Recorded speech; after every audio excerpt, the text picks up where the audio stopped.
find that there's a journey to take which completely relies on you finding the information in your body through your own listening. And to take that journey with the body is incredibly beautiful. It is a very, very sweet thing. And it's demanding as well. And why don't we want to do it? Because it's something like when we actually do that, we come greater and greater into a knowing, a relationship with our body, which is based on real love. You know, there is something that we need to meet to be able to be with the body in a healthy way. And it's all of that part of our mind and our way of using the body that has to basically bow. It needs to bend. The arrogance towards the body needs to bend. It's almost as a reverse of listening to the body rather than listening to the mind, the body sort of following the mind. It's the other way around. But I think that whole twist is so difficult for me to make. It is extremely difficult. But the reason that it's difficult is because to be able to do this, you have to say yes to start manifesting as compassion. This is, radical compassion is you folding your mind to come into that listening and come into your body, to come into your body as consciousness.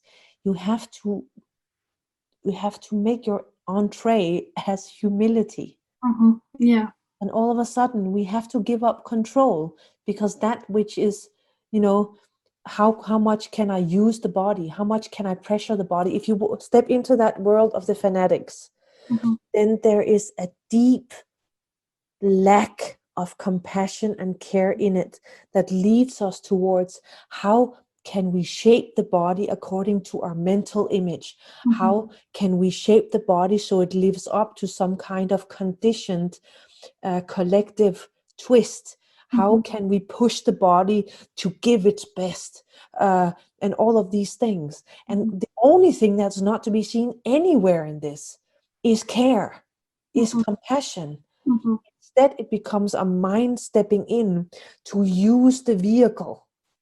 What can I get out of of training? What can I get out of training? What can I get out of eating? Like, how much can I optimize the body so that it can give me what I want out of life?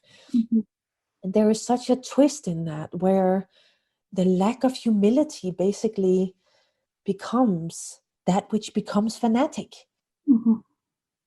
Because the moment that it becomes something fanatic in the sense of I'm focused in on this, but it's not happening from a deep surrender to care, a deep surrender as compassion to compassion, then it becomes a fixation in the mind that starts, and then it's like, then there are 200 voices, or 2 billion voices, or I don't know how many, but like, oh, should I listen to this advice or this advice or this advice? Should I do like this? Or who is saying what? Like, where do I put the authority on what am I supposed to do with my body? What if the authority of that lies within your own body? This is the invitation into exactly that journey that ultimately is going to bring you into that core of wisdom that allows for the gifts of your feminine to be born into being and to give you a different place in the world, because you will start to move with a joy which is all inclusive, a joy which is fully inclusive of yourself, right? And that's very different from a mind's control and manipulation of the body towards fulfilling wishes that are already arising inside of the head.